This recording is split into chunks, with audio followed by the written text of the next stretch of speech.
الحمد لله حمدا كثيرا طيبا مباركا فيه يا ربنا لك الحمد كما ينبغي لجلال وجهك وعظيم سلطانك وأصلي وأسلم على أفضل الأنبياء والسيد المرسلين نبينا محمد وعلى آله وأصحابه أجمعين সিরাতে পাকের আলোচনায় আজকে আমরা আছি। ওনার জীবন থেকে শিক্ষা নিতে তিনি আত্মীয় স্বজন এবং পরিবারের সদস্যদের সঙ্গে কেমন আচার ব্যবহার করতেন এবং সেখান থেকে আমরা কি শিখতে পারি। প্রথমত আল্লাহ তাআলা আসলে আত্মীয় স্বজনের কিছু অতিরিক্ত হক দিয়েছেন অন্য মানুষের তুলনায়। যত ঘনিষ্ঠ আত্মীয় তত হক বেশি, এমনকি দুনিয়ার দিকে দিনের দিকে দোনো দিকেই। রাসূলুল্লাহ সাল্লাল্লাহু আলাইহি ওয়াসাল্লাম যখন নবুয়ত প্রাপ্তি নবুয়ত পেলেন, নবুয়ত পাওয়ার পরে প্রথমে কাদেরকে দাওয়াত দিতে বললেন আল্লাহ তাআলা, সেটা সূরা আশ-শুআরার 214 নম্বর আয়াতে এসেছে। বাদ আউযু বিল্লাহি মিনাশ শাইতানির রাজিম ওয়া আনযির আশীরাতাকাল আকরাবিন। আপনার ঘনিষ্ঠ আত্মীয় স্বজনকে আপনি আগে দাওয়াত দেন, আল্লাহ সম্পর্কে সতর্ক করেন। তাহলে দ্বীনি দাওয়াতের ক্ষেত্রে পরিবারের এবং আত্মীয় স্বজনের আপনার আমার প্রতি অনেক হক আছে, এবং তাই করেছেন রাসূলুল্লাহ সাল্লাল্লাহু আলাইহি ওয়াসাল্লাম। নিজের পরিবারের লোকদেরকে আগে দাওয়াত দিয়েছেন এবং এই জন্যই ওনার পরিবারের সদস্যরা আগে ইসলাম কবুল করেছেন। খাদিজা রাদিয়াল্লাহু আনহা, তারপরে আলী রাদিয়াল্লাহু আনহু, এভাবে করে পরিবারের লোকেরা আগে ইসলাম কবুল করেছে। আমাদেরও তাই দায়িত্ব আছে, নিজের পরিবারের সদস্যদেরকে দ্বীনের দিকে নিয়ে আসার কাজ করতে হবে। তো পরিবারের সদস্যদের মধ্যে আমাদের সবচেয়ে কাছের কে? আমাদের নিজেদের পরিবার হওয়ার আগে আমরা যে পরিবারে জন্মগ্রহণ করেছি সেখানে কার হক আগে বেশি? মা বাবার। এবং এই মা বাবার হকের কথা আল্লাহ তাআলা নিজে কোরআনে বলেছেন। সূরা আল ইসরা 23 নম্বর আয়াতে আল্লাহ তাআলা বলেছেন, ওয়া কাদা রাব্বুকা আল্লা তা'বুদু ইল্লা ইয়াহু ওয়া বিল ওয়ালিদাইনি ইহসানা। আপনার রব ফয়সালা করে দিয়েছেন, ফরজ করে দিয়েছেন এবং চূড়ান্ত করে দিয়েছেন যে তোমরা কারো ইবাদত করবে না তিনি ছাড়া, আল্লাহ ছাড়া, আর পিতামাতার প্রতি সদয় আচরণ করবে, ভালো ব্যবহার করবে। ইম্মা ইয়াবলুগান্না ইনদাকাল কিবারা আহাদুহুমা আও কিলাহুমা। তোমার জীবনে যদি দেখো যে তোমার দুইজনকে পেয়ে গেছো বুড়ো বয়সে, অথবা কমপক্ষে একজনকে পেয়েছ, তাদেরকে কিভাবে ডিল করবে? ফালা তাকুল লাহুমা উফ। কোনো সময় তারা যদি কোনো কথা বলে বা কাজ করে যেটা তোমার কাছে কষ্টের কারণ হয়, এই কষ্ট প্রকাশ করার জন্য উফ শব্দটাও বলো না, অথবা শব্দটাও বলো না। ওয়ালা তানহারহুমা। কখনো তাদেরকে ধমকের সুরে কথা বলো না। ওয়াকুল লাহুমা কাউলান কারীমা। আর তাদের সাথে কথা বলতে গিয়ে খুব সুন্দর ভাষায় আদবের সাথে কথা বলো। এটা সূরা আল ইসরা 23 নম্বর আয়াতে। সূরা আল আহকাফের 15 নম্বর আয়াতে আল্লাহ তাআলা বলেছেন, ওয়া ওয়াসাইনাল ইনসানা বিওয়ালিদাইহি ইহসানা। আমি ইনসানকে ওসিয়ত করেছি, খুব জরুরি পরামর্শ দিয়েছি যে, এবং নির্দেশ দিয়েছি যে তারা যেন পিতা মাতার প্রতি ভালো ব্যবহার করে। খুব ভালো করে বুঝিয়েছি আমি ইনসানকে যে পিতা মাতার সঙ্গে ভালো আচরণ করতে হবে। হামালাতহু উম্মুহু কুরহা ওয়া ওয়াদাহাতহু কুরহা। বিশেষ করে তার মা কত কষ্ট করে তাকে গর্ভে ধারণ করেছে, কত কষ্ট করে তাকে প্রসব করেছে। তো এই নবী যিনি সাল্লাল্লাহু আলাইহি সাল্লাম এই আয়াত পেয়েছেন, তিনি অবশ্য ওনার মা বাবার খেদমতের সুযোগ পাননি, কিন্তু তিনি আমাদেরকে এগুলো বলে গিয়েছেন। কিন্তু তিনি নিজে সুযোগ পান নাই, সাহাবাদেরকে এবং আমাদেরকে উম্মতকে তিনি বলে গেছেন যারাই মা বাবা পাবে তারা যেন তাদের খেদমত করে এবং তাদের প্রতি সদয় আচরণ করে। এক সাহাবী এসে বললেন, ইয়া রাসূলুল্লাহ, কোন আমল আল্লাহর কাছে সবচেয়ে প্রিয়? তিনি বললেন যে ওয়াক্ত মতো নামাজ পড়ে নেওয়া, দেরি না করা, ওয়াক্ত হয়ে গেলে নামাজ আদায় করা, সালাত আদায় করার সময় মতো। লোকটি বললেন, সুম্মা আই, এরপরে 2 নম্বর ডিউটি কোনটা আল্লাহর কাছে জরুরি? তিনি বললেন 2 নম্বর হচ্ছে বিররুল ওয়ালিদাইন, পিতা মাতার প্রতি ভালো ব্যবহার করা। নামাজের আল্লাহর হুকুমের পরেই পিতা মাতার। রাসূলুল্লাহ সাল্লাল্লাহু আলাইহি ওয়াসাল্লাম এভাবেই উম্মতকে ট্রেনিং দিয়েছেন, আমাদেরকে শিখিয়েছেন।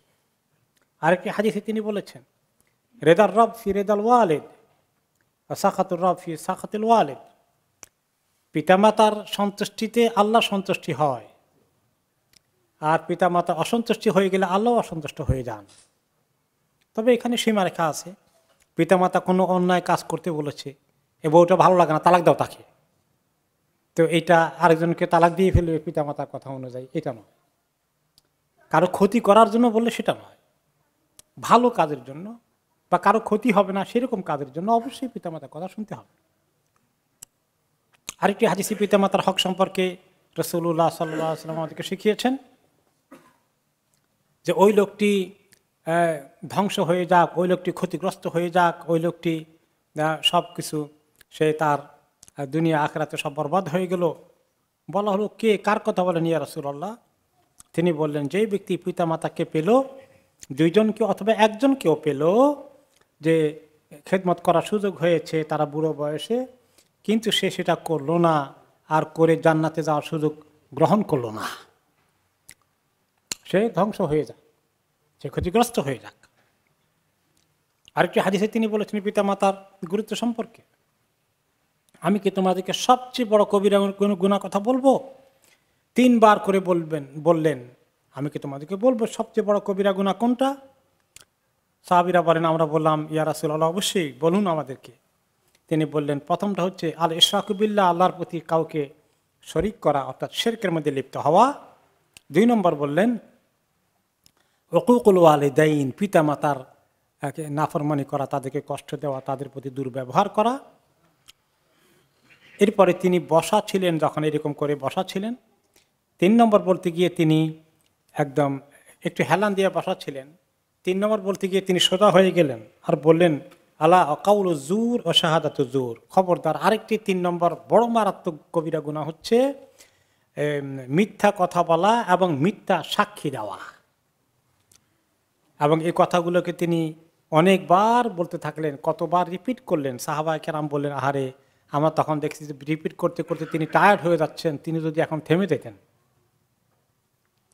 তাহলে এই 3টা কবিরা গুনাহের মধ্যে অন্যতম বড় ছিল পিতা মাতার প্রতি খারাপ ব্যবহার করা, তাদেরকে অবহেলা করা। আরেকটি হাদিসে পিতামাতার হক সম্পর্কে তিনি বলেন, 3 জন লোক, 3 ধরনের লোককে আল্লাহ তাআলা কিয়ামতের দিন একটুও দয়া মায়ার দৃষ্টিতে, রহমতের দৃষ্টিতে তাকাবেন না, একটুও তাকাবেন না। তারা কারা? আল আকুল ওয়ালিদাইহি, যে পিতা মাতাকে অনেক কষ্ট দিয়েছে। 2 নম্বর মুদমিনুল খামর, যে ব্যক্তি মদ্যপানে লিপ্ত ছিল, মদ খেয়ে জিন্দেগি যাপন করেছে। 3 নম্বর ওয়াল মান্নানু আতাআহ, যে ব্যক্তি কাউকে কোনো ফেভার করলো, কাউকে কিছু উপকার করলো, সাহায্য করলো, কিন্তু পরে একসময় তাকে খোঁটা দিয়ে ফেললো। আমরা অনেকেই সাহায্য সহযোগিতা উপকার করি না? কেউ আমাদের কেউ করে। উপকার করার পরে আপনি এখন যদি বলেন, তোমার এত উপকার করলাম আর তুমি আমার সঙ্গে এখন আমার কথা মানলা না, আমার উল্টো দিয়ে গেলা, এগুলো বলে খোঁটা দেওয়া, এটা আল্লাহ তাআলা অনেক অপছন্দ করেন। আপনার হক, যে উপকার করছেন সেই বেচারা আপনার প্রতি দুর্ব্যবহার না করুক, এটা ঠিক, কিন্তু সে করে ফেলেছে।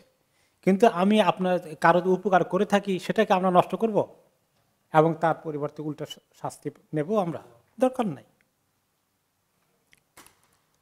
এক ব্যক্তি এসে বলল, ইয়া রাসূলুল্লাহ, আমি তো ঈমান আনছি অলরেডি, শাহিদতু আল্লা ইলাহা ইল্লাল্লাহ ওয়া আন্নাকা রাসূলুল্লাহ, ইসলামের কালিমা পড়ে ফেলেছি, অনেক আগেই মুসলিম হয়ে গেছি। ও সাল্লাতুল খামস, 5 ওয়াক্ত নামাজও পড়ে যাচ্ছি। ও আদাইতু যাকাতা মালি, আমার অর্থের টাকা পয়সা যাকাতও আদায় করে যাচ্ছি। অসুমতু রমাদান, রমাদান রোজাও রেখে যাচ্ছি প্রতি বছর। তো আমার এগুলা এটা যথেষ্ট হবে কিনা আল্লাহ তাআলার কাছে, আমার এইগুলোর মাধ্যমে কি আমি আখিরাতে নাজাত নিশ্চিত হবে, এই কথা উনি প্রশ্ন করছেন। রাসূলুল্লাহ সাল্লাল্লাহু আলাইহি ওয়াসাল্লাম শুনে বললেন, মান মাতা আলা হাযা কানা মা আন-নাবিয়্যিন ওয়াস সিদ্দীকিন ওয়াশ শুহাদা ইয়াউমুল কিয়ামা হাকাযা। যে ব্যক্তি এইরকম এই কাজগুলো করে যেগুলো তুমি করেছ, বহুত ভালো আমল করেছ, এইরকম আমলগুলো আল্লাহর কাছে কবুল হয়ে গেলে এই যে এই লোকটার হাসর হবেন কিয়ামতের দিন নবীদের সাথে, সিদ্দিকিনদের সাথে, শহীদদের সাথে। তবে একটা কথা আছে, শেষে দিয়ে তিনি বললেন, মা লাম ইয়াক, যদি পিতা মাতার সঙ্গে দুর্ব্যবহার না করে থাকে। পিতা মাতার সঙ্গে দুর্ব্যবহার করলে, এত নেক আমল করলেও আটকে যাবে আল্লাহর কাছে, পার হতে পারবে না। আরেক লোক এসে জিজ্ঞেস করলো, ইয়া রাসূলুল্লাহ, সবচেয়ে বেশি আমার প্রতি কার হক? তিনি বললেন, তোমার মা। তারপরে কে? তোমার মা। তারপরে কে? তোমার মা। তারপরে কে? তোমার বাবা, 4 নম্বর।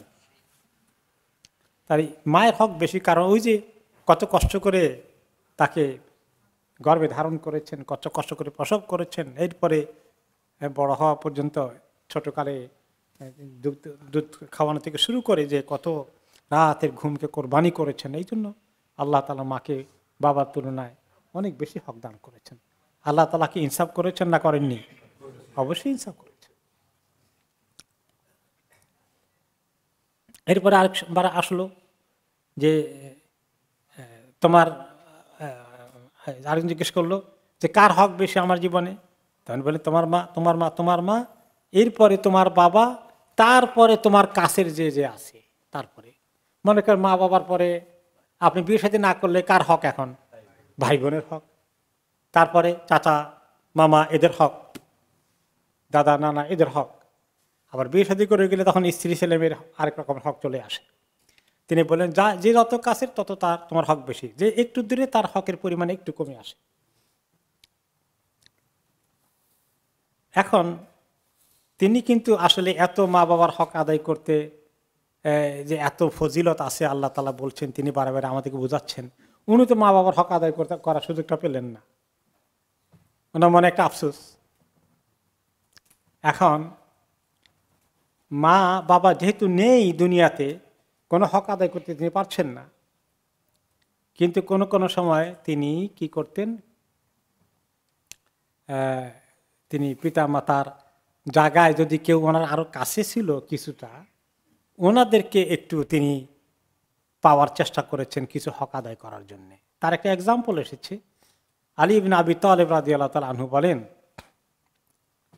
যে উহুদিয়া ইলা রাসূলিল্লাহি সাল্লাল্লাহু আলাইহি ওয়াসাল্লাম সাওবা হারির, একবার ওনাকে উপহার দেওয়া হয়েছিল বাইরে থেকে আসা কোনো মেহমানের পক্ষ থেকে রেশমি কাপড়ের টুকরা, বড় একটা, উনি জানান কাপড় চোপড় এগুলো বানান সুন্দর করে, ওনার জন্য বেশ বড় কাপড়ের থানের মতো একটা টুকরা নিয়ে আসছে বাইরের থেকে আসা এক মুসলিম। তো তিনি তো পুরুষ, তিনি তো পরবেন না এটা রেশমি পোশাক, হারাম পুরুষদের জন্য। তিনি আলী রাদিয়াল্লাহু আনহুকে ডেকে বললেন, এটা তো মহিলাদের জন্য জায়েজ আছে। তিনি বললেন, কাসিমহু খুমরান বাইনাল ফাওয়াতিম, এটা তো অনেক সুন্দর রেশমি পোশাক আসছে, এটা তো আমরা পরতে পারবো না, তবে এটাকে 3 টুকরা করে ফেলো, করে ফাতেমাদের মধ্যে বন্টন করে দাও, ফাতেমাদের মধ্যে। তো ফাতেমা 3 জন, ওনার কাছের ফাতেমা কয়জন? 3 জন।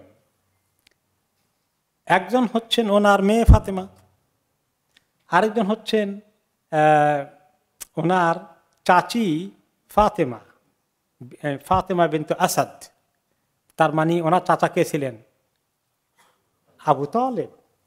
তাহলে আবু তালেবের ঘরে উনি লালিত পালিত হয়েছেন। তো আবু তালেবের স্ত্রী ওনার চাচি ওনাকে মায়ের মতো খেদমত করেছেন, এই জন্য ওনাকে 1 টুকরা দিতে বললেন। তাহলে মায়ের জায়গায় ওই ফাতেমাকে রাখছেন। আরেক ফাতেমা হচ্ছে হামজা রাদিয়াল্লাহু আনহু, ওনার আরেক চাচা, সেই চাচার মেয়ে ফাতেমা। ওই চাচা খুব প্রিয় চাচা ছিলেন, তো বাপের খেদমত করতে পারেন নাই, চাচার খেদমত করবেন, চাচাও মারা শহীদ হয়ে গেছেন, তখন চাচার ঘরে যে চাচার মেয়ে আছে তাকে তিনি উপহার দিলেন। তো উনি পারলেন না পিতামাতাকে সরাসরি খেদমত করতে, কিন্তু পিতামাতার সঙ্গে সম্পর্কিত দুই ফাতেমা এবং ওনার মেয়ে ফাতেমাকে এভাবে বন্টন করে দিলেন। এরপরে হচ্ছে ওনার থেকে শিখে সাহাবীরা ঠিক এভাবে আমল করেছেন।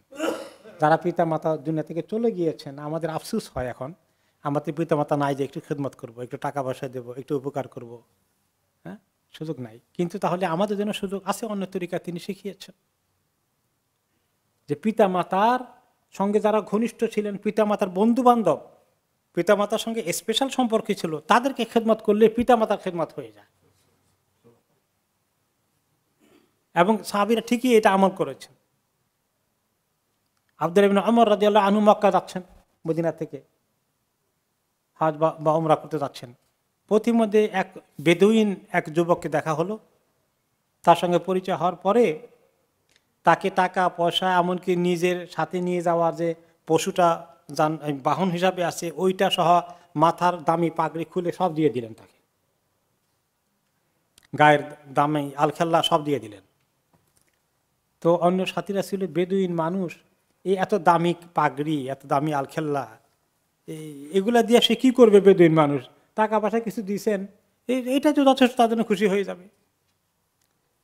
তিনি বলেন, তোমরা জানো না, তার বাবা ছিল আমার বাবার বন্ধু।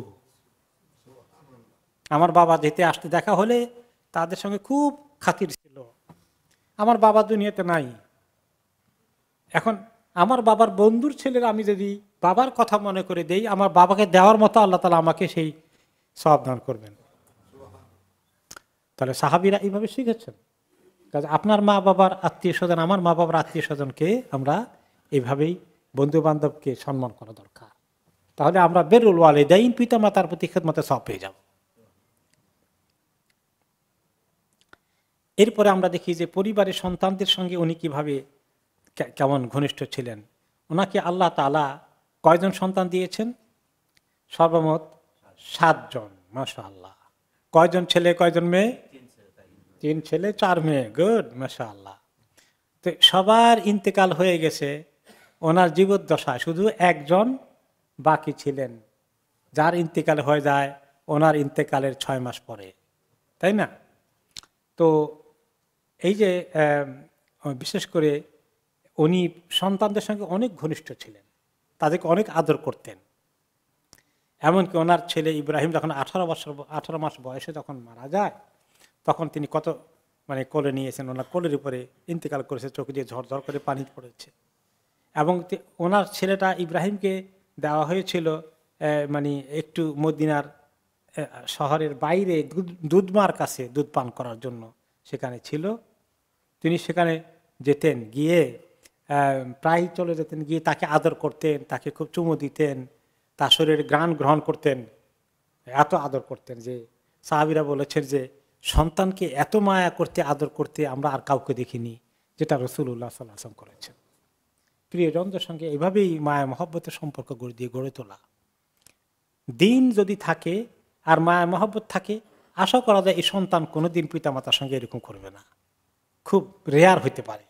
কিন্তু যখন দিনের কমতি, 2 নম্বরে সন্তানের সঙ্গে আমাদের দূরত্ব যদি পয়দা হয়ে যায়, তাহলে কিন্তু তারা খুব তাড়াতাড়ি আমাদের থেকে দূরে সরে যাবে এবং এটা তাদের জন্য ক্ষতি, আর আমরাও কিছু ক্ষতিগ্রস্ত হয়ে যাব।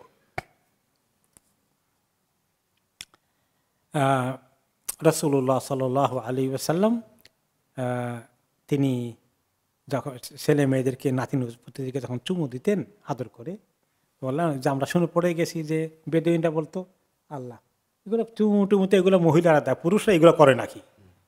আপনি আল্লাহ নবীকে দেখে বললেন যে আপনি এত বড় দায়িত্ব পালন করেন আর পোলাপানকে সবার সামনে ধরে চুমু দেন, এটা কেমন দেখা যায়? তিনি বললেন যে তোমাদের কারো দিলে যদি আল্লাহ রহম না দেয়, দয়া মায়া না দেয়, আমি কি করতে পারি তাদেরকে? তো একজন নবী কোন শানে বসে আছেন, সেখানে বাচ্চারা চলে আসে। আমরা গত সপ্তাহে শুনেছি নামাজের মধ্যে তিনি তাদের কোলে নিয়ে ফেলেছেন।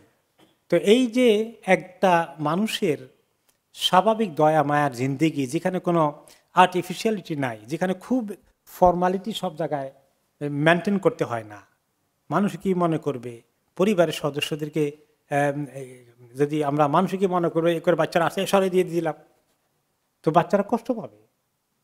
বাচ্চাদের এটা হজম করার মতো এই বয়স আল্লাহ দেননি, ওরা কষ্ট পাচ্ছে, তিনি তাদেরকে কষ্ট দেবেন না।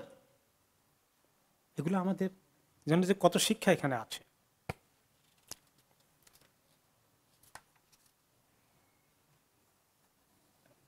এরপরে আমরা দেখি যে তিনি ওনার সন্তানদেরকে, যাদেরকে পেয়েছেন বড় হওয়ার পরে, বিয়ে শাদী দিয়ে তাদের সন্তান সন্ততি হয়ে গেছে, তারপরেও তিনি অনেক কাছে রেখেছেন, অনেক আদর করেছেন এবং নিজের সন্তানকে দূরে সরিয়ে দেননি কখনো মানসিকভাবে।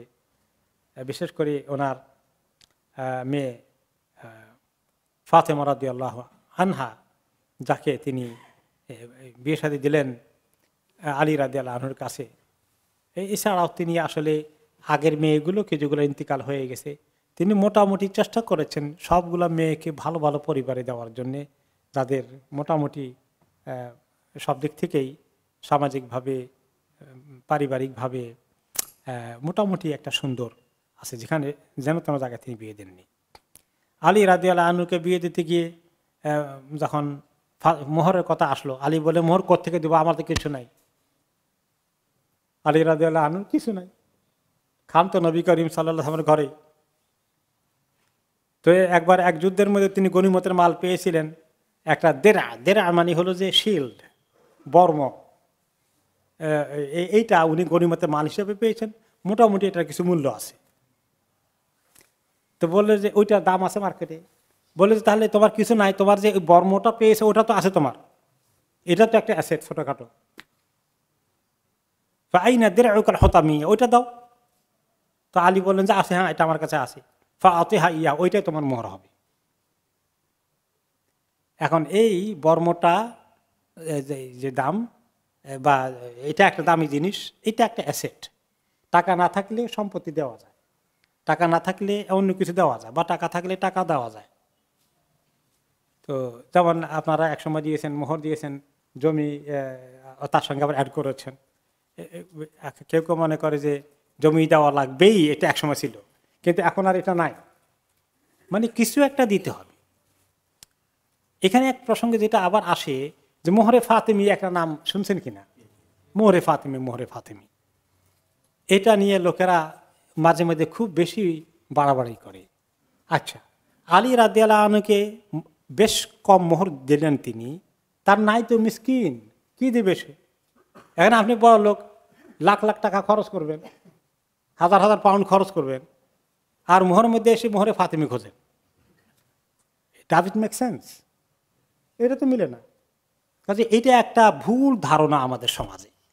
হ্যাঁ, যে ব্যক্তি গরিব, বেশি কিছু না, তার থেকে আপনি বড় আদায় করবেন না। আর এমনিতেই মোহরকে বেশি বেশি বড় করে ধরা, এটা তিনি পছন্দ করেন না। তিনি বলেছেন যে মহিলার মোহরানা এবং তার সাজগোজ সব কিছুর মধ্যে অলঙ্কারাদি, তাকে বিয়ে শাদী করতে আইসারুহুন্না, মানে যাকে বিয়ে শাদী করতে মানে খরচ কম হয়, কোনো চাপ পড়ে না, বেশি ডিমান্ড নয়, মোহর থেকে শুরু করে সব কিছুই একটা মানে মানুষের অবস্থার উপরে কনসিডার করে দেয়, জোর করে চাপিয়ে দেয় না, খুব ডিমান্ড করে না, সেই মহিলাকে আল্লাহ তাআলা খায়র ও বরকত বেশি দান করেন। এইটা একটা গাইডলাইন আসছে। তো এটা কি সবাই সমাজের একটা ফ্ল্যাট রেট নাকি? ধনী গরিব সবার এক রেট নাকি? অবস্থা অনুযায়ী হবে।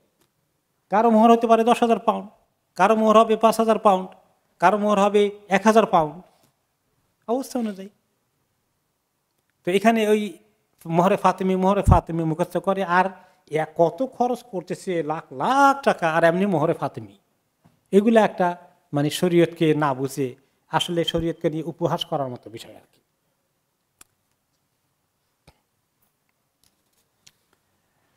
রাসূলুল্লাহ সাল্লাল্লাহু আলাইহি ওয়াসাল্লাম ওনাকে, ফাতেমা রাদিয়াল্লাহু আনহাকে বিয়ে দিলেন আলী রাদিয়াল্লাহু আনহুর কাছে। বিয়ের পরেও দায়িত্ব শেষ হয় নাই ওনার, বিয়ের পরেও দায়িত্ব শেষ হয়নি, দায়িত্ব স্টিল আছে।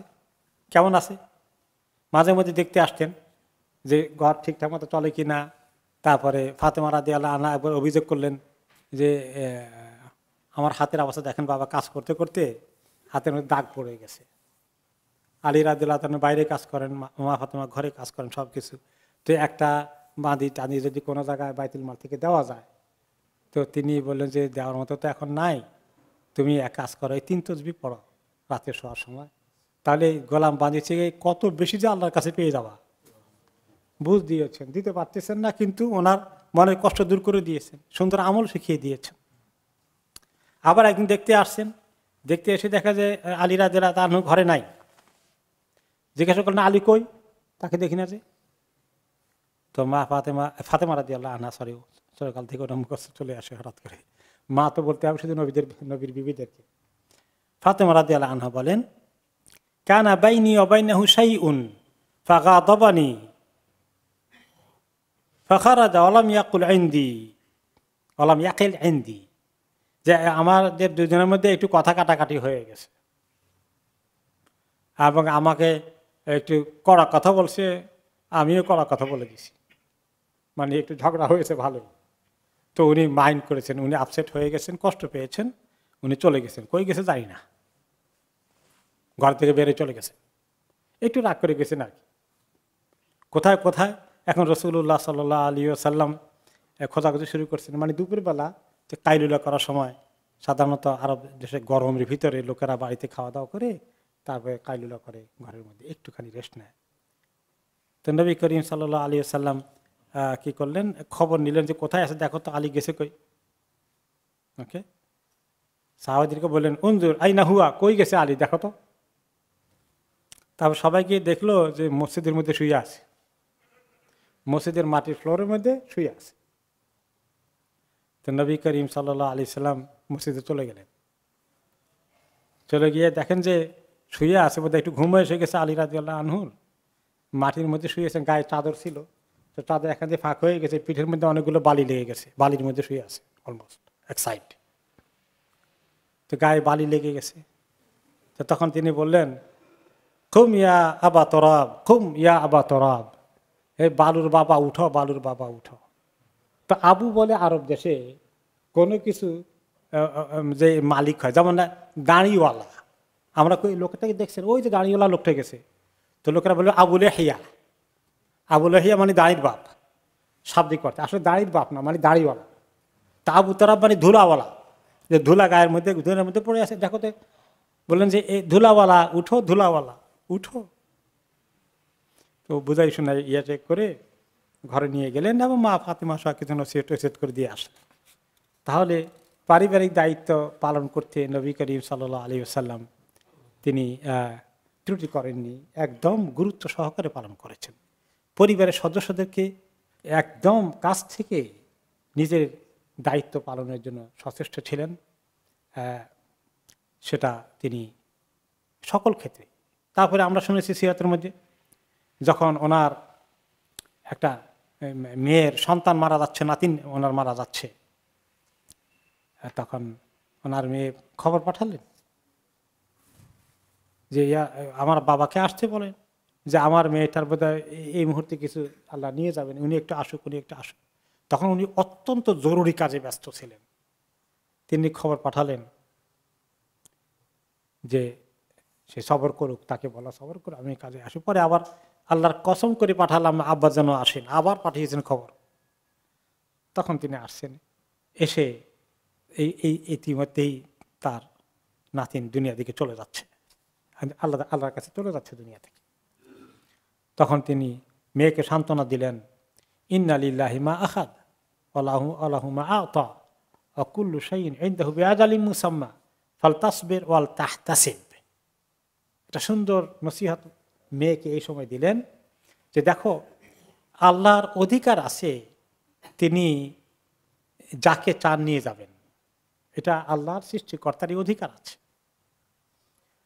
ওয়ালাহু ওয়ালিল্লাহি মা আতা ওয়ালাহু মা আতা কোন কোন রিওয়ায়াতে, আর তিনি যেটা দিবেন রেখে যাবেন, নিবেন না রেখে যাবেন, সেটাও আল্লাহর অধিকার আছে। কাকে আল্লাহ কখন নিয়ে যাবেন, কাকে আল্লাহ অনেক অসুস্থ অবস্থা থেকে আবার হায়াত দিবেন, দুনিয়াতে রেখে দেবেন কিছুদিন, এই সমস্ত ইখতিয়ার অধিকার একমাত্র কার? আল্লাহ।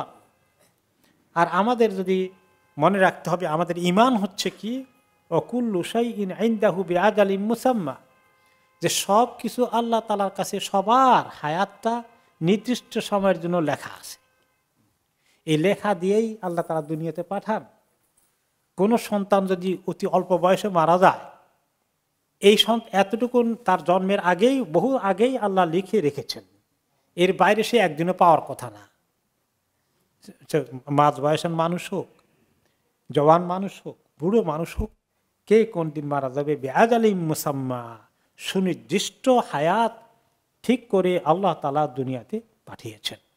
কাজেই সেটা আমাদেরকে, আমাদের ইমানের দাবি হচ্ছে সেটা মেনে নেওয়া, কষ্ট হলেও মেনে নেওয়া। এখন কষ্ট হয়, কষ্টের বর্ণনা ফাল তাসবির ওয়াল তাহতাসিব। তাহলে যাদেরই এরকম কিছু ফেস করে মুসিবতের খবর, তারা সবর করুক, এবং সবর করলে কি হবে, ওয়াল তাহতাসিব, সবরের বিনিময়ে বিশাল পুরস্কার পাবে। ওয়ালানাবলুওয়ান্নাকুম বিশাইইন মিনাল খাউফি ওয়াল জু'i ওয়া নাকসিন মিনাল আমওয়াল ওয়াল আনফুসি ওয়াস সামারাত ওয়া বাশশিরিস সাবিরিন। অবাশশিরিস সাবিরিন, তাহলে সবর করলে কি, সবরকারীদেরকে সুসংবাদ দান করেন। আল্লাযীনা ইযা আসাবাতুহুম মুসিবা, যখন তাদের জীবনে কোনো মুসিবত নেমে আসে। আর সবচেয়ে বড় মুসিবত কোনটা? প্রিয়জনের কোনো মৃত্যু সংবাদটা। এর চেয়ে বড় মুসিবত কিছু না। কারো বাড়ি আগুন লেগে জ্বলে পুড়ে শেষ হয়ে গেছে, এটাও মুসিবত, কিন্তু তার তুলনায় নিজের প্রিয়জন মারা গেলেন, এটা আরো বড় না? তো এইরকম মুসিবতে যারা সবর করে তাদেরকে সুসংবাদ দিন। কি সুসংবাদ তাদের জন্য? তারা বলে, তারা সবরটা কিভাবে করে? ইদা আসাবাতুহুম মুসিবা ক্বালু ইন্না লিল্লাহি ওয়া ইন্না ইলাইহি রাজিউন। তারা মেনে নেয়, মেনে নিয়ে বলে আমিও তো আল্লাহর জন্যই সৃষ্টি হয়েছি, আল্লাহর খিদমতে, আল্লাহর ইবাদতের জন্য, এবং যখন আল্লাহ নিয়ে যাবেন তখন চলে যাওয়ার জন্য আমিও তো সেই একই অবস্থা, আমাকে যেতে হবে সেখানে। কাজে যদি কেউ আল্লাহকে নিয়ে যায়, যে আল্লাহ সৃষ্টি করেছেন সে আল্লাহ নিয়ে যাবে, আমাকে সৃষ্টি করেছেন আমাকেও নিয়ে যাবেন, এটাকে আমাকে গ্রহণ করতেই হবে, আমি সবর করে মেনে নিতেই হবে, এই কথার স্বীকৃতি দেয় ইন্না লিল্লাহি ওয়া ইন্না ইলাইহি রাজিউনের মধ্যে। এই কথাটাকে স্বীকার করে বান্দা, এই সবরকারী যদি এরকম সবর করে তার জন্য কি পুরস্কারের কথা এখন আসতেছে। উলাইকা আলাইহিম সালাওয়াতুম মির রাব্বিহিম ওয়া রাহমা। উলাইকা আলাইহিম সালাওয়াত, সালাওয়াতের অর্থ কি আসতেছে? উলাইকা আলাইহিম সালাওয়াতুম মির রাব্বিহিম ওয়া রাহমা, রহমত তাদের জন্য আছে আল্লাহর কাছে রহমত। তারপরে কি? উলাইকা হুমুল মুহতাদুন, তারা হেদায়েত প্রাপ্ত হয়ে যাবে। এখন তার আগে সালাওয়াত কি? সালাওয়াতের কোন কোন অর্থ আসছে রহমত, তো রহমত আসছে অলরেডি পরে শব্দে, তার আগেরটাও কি রহমত নাকি? তো অনেক ক্ষেত্রে অনেক করছে আগেরটা হচ্ছে প্রশংসা, যে আল্লাহ তাআলা তার প্রশংসা করেন, যে দেখো আমার বান্দা, আমার বান্দি এই যে তার প্রিয়জনকে হারিয়ে সবর করতেছে, দেখছো তাকে, তার কথা উল্লেখ করে আল্লাহ তাআলা ফেরেশতাদের কাছে, অন্য মাখলুকদের কাছে বলেন, তার প্রশংসা করছেন। তো আল্লাহ যদি তাআলা কারো প্রশংসা করেন, তার সেই লোকটা শান কোথায় যেতে পারে মনে করেন? সুবহানাল্লাহ। তো নবী করিম সাল্লাল্লাহু আলাইহি ওয়াসাল্লাম ওনার মেয়েকে খবর পাঠালেন ফাল তাসবির ওয়াল তাহতাসিব, সেই জন্য সবর করে এবং আল্লাহর কাছে বিশাল পুরস্কারের জন্য আশা করে সবরের বিনিময়ে। এইভাবে তিনি ওনার নিজের পরিবারের সদস্যদের দায়িত্ব পালন করেছেন। এবং নিজের জন্য আমরা শুনেছি ঘটনাটা, তারপরে এর অর্থ এই নয় যে তিনি একটুও কষ্ট পাননি বা ওনার নিজের কষ্ট যে হয়নি, এটা নয়, নিজের কষ্ট হয়েছে। এবং যখন ওনার সন্তান এবং ওনার নাতিন নিজের কোলের মধ্যে ধরা অবস্থা ইন্তেকাল করে, ওকে, তখন ওনার চোখ দিয়ে দর দর করে পানি ঝরছে। আপনি সবর করবেন, চোখের পানি আসবে না, এটা আল্লাহ তাআলা অপছন্দ করেন না, এটা আসবে ন্যাচারাল, আল্লাহ তাআলা রহমত দয়া দিয়েছেন। তো তিনি তো সবরের কথা বারে বারে বলেন। এখন তিনি যখন চোখের পানি পড়ছে, তখন সাহাবীরা বললেন যে ইয়া রাসূলুল্লাহ, আপনি তো আমাদেরকে সবর করতে বলেছেন, তো আপনি তো এই সবর করা উচিত, মানে ওনারা সান্ত্বনা দিচ্ছেন কোন ভাষা দিয়ে, এটা তো ডিফিকাল্ট, তবুও বলতেছেন যে আপনি তো আমাদেরকে সবরের কথা বলেন। তো এখন ওনারা মনে করছেন চোখের পানি ফেলা বোধহয় সবর হয় না, এমনভাবে থাকতে হবে যেন চোখের পানিও না আসে। এটা কি সম্ভব নাকি? মানুষকে আল্লাহ এত অত্যাচার করবেন নাকি? তিনি সেটা ব্যাখ্যা করে বললেন, শোনো, আমি সবর করছি ঠিকই, কিন্তু চোখের পানি দেখছো, হাদিহি রাহমাতুন জাআলাহা আল্লাহু ফি কুলুবি ইবাদিহি, এটা তো আল্লাহর রহমত। আল্লাহ তাআলা তার বান্দাদের মধ্যে দিলের মধ্যে যে রহমত দিয়েছেন, সেই কারণে মায়া দয়া মায়া আসে। প্রিয় সন্তান হারালে, আত্মীয় স্বজন হারালে চোখে পানি আসে, এটা আল্লাহর রহমত। এর মধ্যে কোনো ক্ষতির কারণ নাই। এটা সবরের সঙ্গে এর কোনো সংঘর্ষ নেই, এটা সবরের পরিপন্থী নয়। হ্যাঁ, এটার মধ্যে কোনো দোষ নেই। কিন্তু হ্যাঁ, কেউ যদি বলে চিৎকার করে বসে, মানে এই যে উঁচু আওয়াজে কাঁদা, এটা অনেক বড় কবিরা গুনাহ। এবং যে সমস্ত মানুষ কারো মৃত্যু সংবাদে জোরে উঁচু করে চিৎকার করে রোদন করে, বিলাপ করে, আল্লাহ তাদের শাস্তি আখিরাতে অনেক বেশি হবে, আল্লাহ মাফ করুন। এটা থেকে আমাদের সব দূরে থাকতে হবে। চোখের পানি নীরবে ঝরঝর করে পড়ে যাবে, এটা আল্লাহ তাআলা কোনো অপরাধ দেখবেন না, এটা রহমতের লক্ষণ। তো এই জন্য কারণ হলো যে কারো মোটেই চোখের পানি যদি না আসে, একদম না আসে না, সেটা খুব ভালো বলা মুশকিল। কারণ একটা হাদিসে তিনি বলেছেন, ইন্নামা ইয়ারহামুল্লাহু মিন ইবাদিহির রুহামা, যাদের দিলটা নরম, চোখে পানি আসে, এরকম সময়ে অন্তরটা নরম হয়ে যায়, এই ধরনের বান্দাদের প্রতি আল্লাহ বেশি রহম করেন, তাই না? তো এইভাবে নবী করিম সাল্লাল্লাহু আলাইহি ওয়াসাল্লাম একজন আদর্শ মানুষ হিসাবে পরিবার পরিজনের সঙ্গে ওনার দুঃখে সুখে সময়টা কেটেছে। তাহলে আমরা আজকে যেটা শিখলাম লেসন, যে রাসূলুল্লাহ সাল্লাল্লাহু আলাইহি ওয়াসাল্লাম তিনি পরিবারের সদস্যদের সঙ্গে ওনার দুঃখে সুখে কিভাবে অংশগ্রহণ করেছেন। বিশেষ করে এত বড় দায়িত্ব পালন করা অবস্থায় নিজের মানে প্রিয়জন, ছেলে মেয়ে, নাতি নাতিন, গত সপ্তাহ থেকে এই সপ্তাহ পর্যন্ত আমরা দেখলাম যে তাদের হাসি খুশি দুঃখ সব কিছুতে তিনি জড়িত হয়ে আছেন। এটাই হলো একজন আদর্শ মানুষের লক্ষণ। যারা অনেক কিছু মনে করেন দুনিয়া বাইরের একটু গুরুত্বপূর্ণ দায়িত্ব পালন করে, বাইরে অনেক দায়িত্ব থাকে, পরিবার যদি একেবারে শেষ পর্যন্ত কোনো কিছু পায় না, এটা কিন্তু আবার ব্যালেন্স থাকবে না। রাসূলুল্লাহ সাল্লাল্লাহু আলাইহি ওয়াসাল্লাম এত ব্যস্ত থাকা সত্ত্বেও পরিবারের সুখে দুঃখে তিনি সবসময় শরীক থেকেছেন, অংশগ্রহণ করেছেন। এটা আল্লাহ তাআলার বিরাট নিয়ামত। আমাদের নিজেদের এই ব্যাপারে শিক্ষা নেওয়ার আছে। আমাদের সমাজে আমরা দেখি কিছু লোক আছে, সমাজের মাতবর কিসিমের লোক আছে দেখবেন, তারা মানে এক জায়গাতে আর জায়গায় মিটিং করে এই সপ্তাহের শেষের দিকে রাতের বেলায়, সারাদিন ব্যবসা করলো, কাজ করলো। আর আপনি যদি দেখেন লন্ডন শহরে বসেও এই বিভিন্ন সমিতি, বিভিন্ন ফাংশন, বিভিন্ন পার্টিতে তারা রাতের 12টা পর্যন্ত, 11টা পর্যন্ত গল্প গুজব আড্ডার আসরে বসে আছে। আর ছেলে মেয়ে তাদেরকে সমানে মিস করছে, ঠিক কিনা? ঘরে যখন যাবে সব ঘুমিয়ে গেছে। আসলে আমরা মাঝে মাঝে কিছু এই পরিস্থিতির শিকার হয়ে কষ্ট লাগে নিজেদের কাছে। সামারের মধ্যে আমরা মসজিদে যেতে যেতে ঘরের মধ্যে 12টা হয়ে যায় প্রায় এসব পড়িয়ে।